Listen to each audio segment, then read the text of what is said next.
Perkenalkan, nama saya Irham Syakir Aziz dengan NIM 66252013. Pada kesempatan kali ini, saya akan berperan sebagai Gubernur Bank Indonesia selama 1 hari. Sebagai Gubernur Bank Indonesia, permasalahan ekonomi yang menjadi prioritas saya adalah inflasi, khususnya kenaikan harga kebutuhan pokok yang berdampak langsung pada daya beli masyarakat. Inflasi bukan hanya sekedar naiknya harga barang. Inflasi adalah kondisi ketika harga barang dan jasa secara umum terus meningkat dalam periode tertentu sehingga nilai uang menjadi menurun. Akibatnya, masyarakat harus mengeluarkan uang lebih untuk membeli kebutuhan yang sama.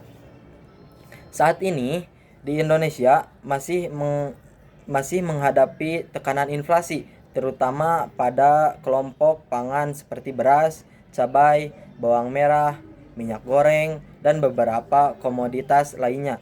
Meskipun tingkat inflasi Indonesia masih berada dalam target Bank Indonesia, kenaikan harga pangan tetap menjadi perhatian karena paling dirasakan oleh masyarakat, terutama kelompok berpenghasilan rendah. Mengapa masalah ini penting?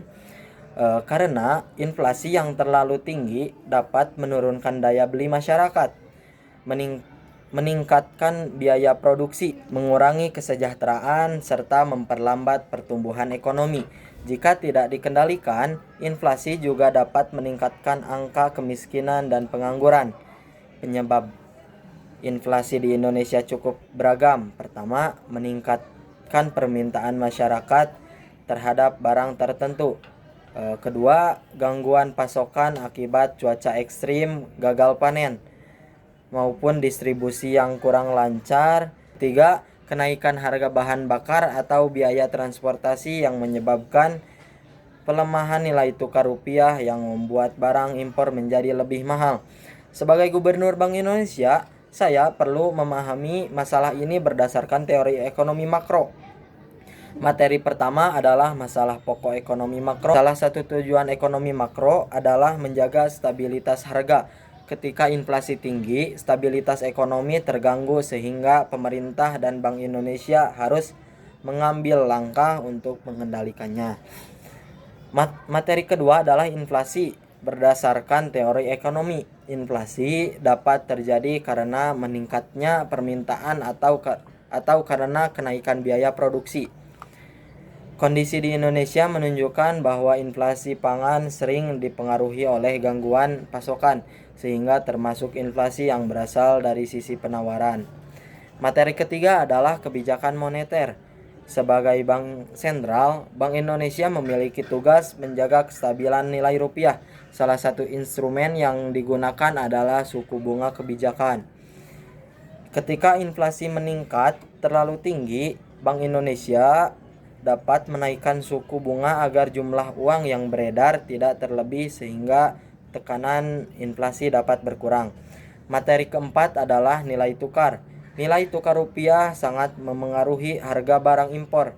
Jika rupiah melemah, biaya impor bahan baku akan meningkat sehingga harga barang dalam negeri juga ikut naik. Oleh karena itu, menjaga stabilitas nilai tukar menjadi salah satu cara mengendalikan inflasi. Materi kelima adalah pertumbuhan ekonomi. Inflasi yang stabil akan menciptakan iklim investasi yang lebih baik, meningkatkan kepercayaan pelaku usaha, serta mendorong pertumbuhan ekonomi yang berkelanjutan.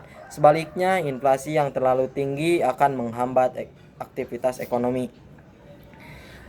Sebagai Gubernur Bank Indonesia, kebijakan pertama yang akan saya lakukan adalah memperkuat kebijakan moneter dan menjaga suku bunga pada tingkat yang mampu mengendalikan inflasi tanpa menghambat pertumbuhan ekonomi secara berlebihan.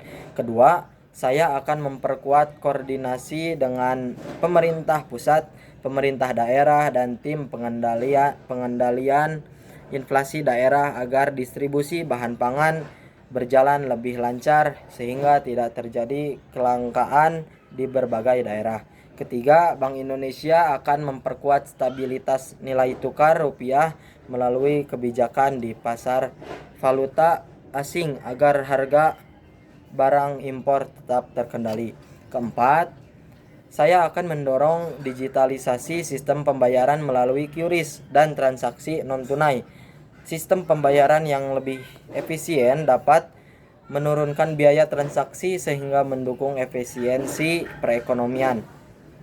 Kelima, Bank Indonesia akan meningkatkan edukasi kepada masyarakat mengenai pentingnya belanja secara bijak, menghindari panik buying, serta meningkatkan literasi keuangan agar masyarakat mampu mengelola pengeluaran ketika terjadi kenaikan harga. Dalam jangka pendek, kebijakan ini diharapkan mampu menurunkan tekanan inflasi, menjaga stabilitas harga kebutuhan pokok, serta meningkatkan kepercayaan masyarakat terhadap kondisi ekonomi Indonesia. Dalam jangka panjang, inflasi yang terkendali akan menciptakan iklim investasi yang sehat, meningkatkan daya saing dunia usaha, memperkuat nilai rupiah, membuka lapangan pekerjaan, dan mendorong pertumbuhan ekonomi yang lebih berkelanjutan. Inflasi memang tidak dapat dihilangkan sepenuhnya karena merupakan bagian dari dinamika perekonomian. Namun, inflasi harus dijaga agar tetap rendah dan stabil. Hal tersebut hanya dapat tercapai melalui kerjasama antara Bank Indonesia, pemerintah, pelaku usaha, dan seluruh masyarakat Indonesia. Sebagai penutup, saya ingin menyampaikan bahwa memahami ekonomi makro sangat penting karena kebijakan yang diambil pemerintah dan Bank Indonesia akan memengaruhi kehidupan kita sehari-hari, mulai dari harga bahan makanan, biaya transportasi, tabungan, hingga kesempatan kerja. Mari bersama-sama menjaga stabilitas ekonomi Indonesia dengan menjadi masyarakat yang bijak dalam berbelanja, mendukung penggunaan produk dalam negeri, dan meningkatkan literasi keuangan. Terima kasih atas perhatian seluruh masyarakat Indonesia. Salam sejahtera untuk kita semua.